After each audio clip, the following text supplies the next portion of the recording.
Tonight we're talking to St Albans City manager Ian Allinson at a very wet Clarence Park, but also a delighted Clarence Park, where a goal 4 minutes into added time by Sam Merson has secured a victory for the Saints. A funny old game, Ian. That first half hour I thought we were absolutely superb. The last quarter hour, second half, they came back into it really strongly. Second half, a little bit more patchy both ways. A dramatic ending, but we've been on receiving end of some dodgy things lately, so to get a break like that, we deserved it. Yeah, again, David, I think you summed it up. I felt the first 20-25 minutes we were outstanding. I mean, I felt Saturday we played some outstanding football, but tonight it was a joy to watch, and we moved the ball so quickly, and we could have quite easily been 3 or 4-0 up at the time when we got the goal. Their keepers made a couple of really good saves again, but as you say, they came back into the game after sort of 30 minutes and started to dominate, and they had 15 minutes a real good spell before half time, and it just showed what a good side they are, and obviously they're where they are because obviously what they've done this season.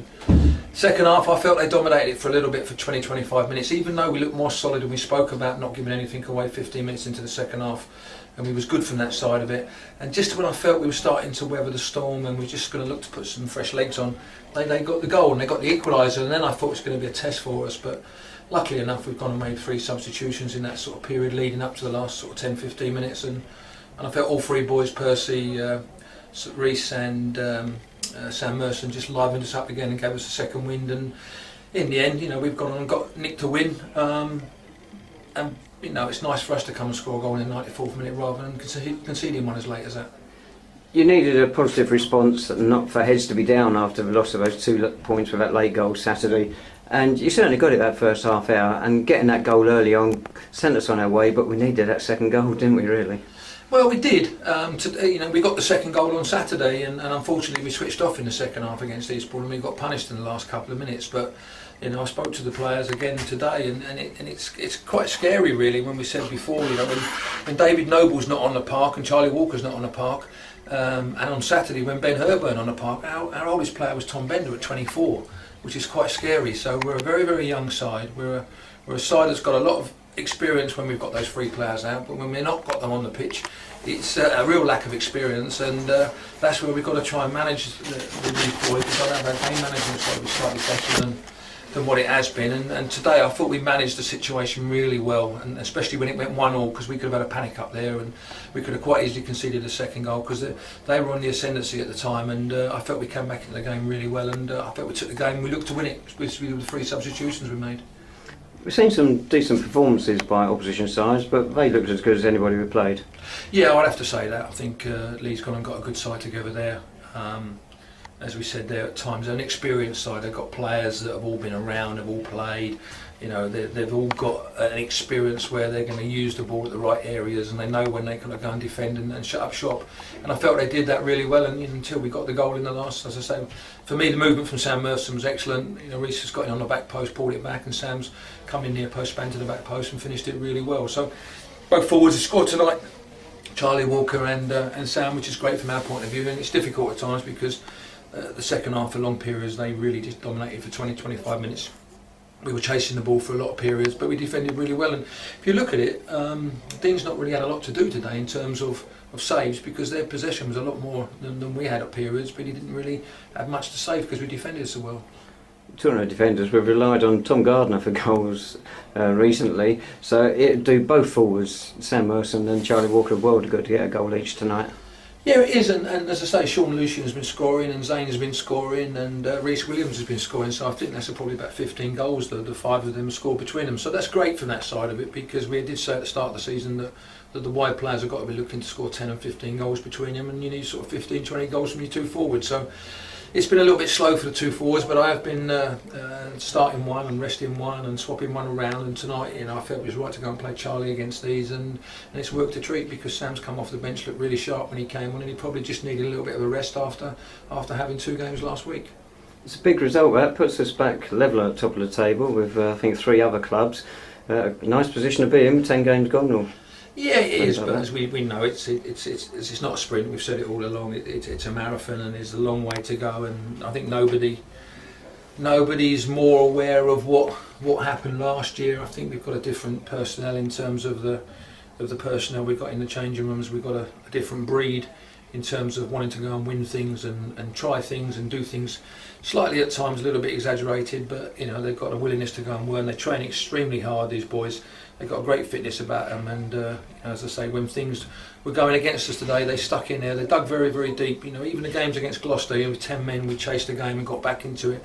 Just got undone on a corner, and against Braintree was probably the only game I would say all season we haven't really turned up. And everyone else has, you know, I can't complain about these players.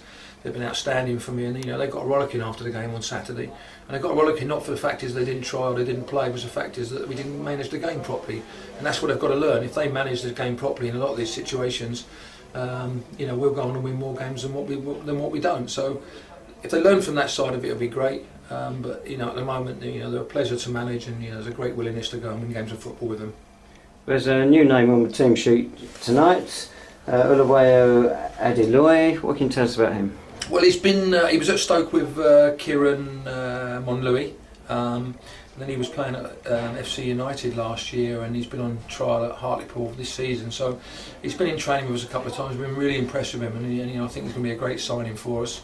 And we managed to secure the signature yesterday afternoon, which is great from our point of view. And it'd be great to see him playing in a St Albans shirt, because I think he was a good signing for us.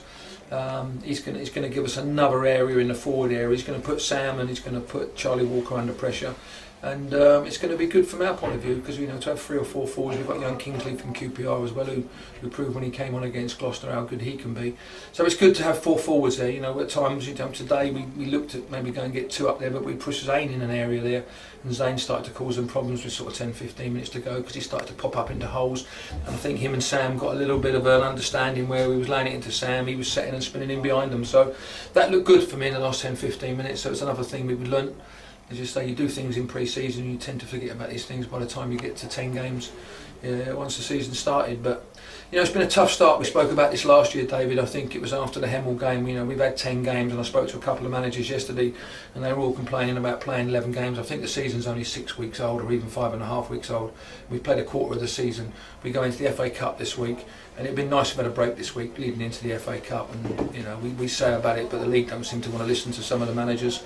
They just want to see who gets as many games in as quickly as they can, which is crazy, because as I say, you know, the season's long, and it's going to be some weeks where we're not going to play midweek. It's going to be a little bit boring for the players, because it's just train. But it's been a tough sort of 6 weeks, and you know, we've played 10. Unfortunately, we had his Thurrock game called off because of obviously Clive Churchill's situation. But you know, a lot of them have played 11 games already, which is more than a quarter of the season. As I say, it'd be nice to have a break this week going into the FA Cup, so we can plan and prepare. We'd probably just pick one sort of niggle up for Harold on his knee, but he should be fine to train on Thursday evening. You mentioned the FA Cup coming up this Saturday, home to Cambridge City. One of the clubs from our division is going to lose to lower league opposition. We've got to make sure it's not us. Without a shadow of doubt. You know, I just said to the boys there, you know, we've got to come in and prepare properly on Thursday evening. And I want to do the same as what we did last year, which is make sure we get into the first round proper and try and draw another Carlisle, because that was a fabulous day here. 3,500 people. It was a great day. We put a good show on for the people of St Albans, and I want to make sure we do that again. So, you know, as I've said to them there, you know, we're in Thursday evening here. We're going to train here Thursday, and we're going to plan and prepare properly and make sure we're ready for Cambridge City, which is going to be a tough game. You know, they've had a slow start to the season, but over the last couple of weeks they've picked some positive results up. And you know, they're going to come in. They've got nothing to lose, as we see against teams like Egham last year, and Dereham Town. They were tough games for us last year, and if we don't plan and prepare properly, this will be a tough game on Saturday. Lovely, I think that's about it, Ian. No questions from anybody else. That's it. Thanks, Ian. Another good result. So Saints next in action this coming Saturday, 16th of September, when the visitors to Clarence Park are Cambridge City, FA Cup second round qualifying, and kick-off is at 7:45.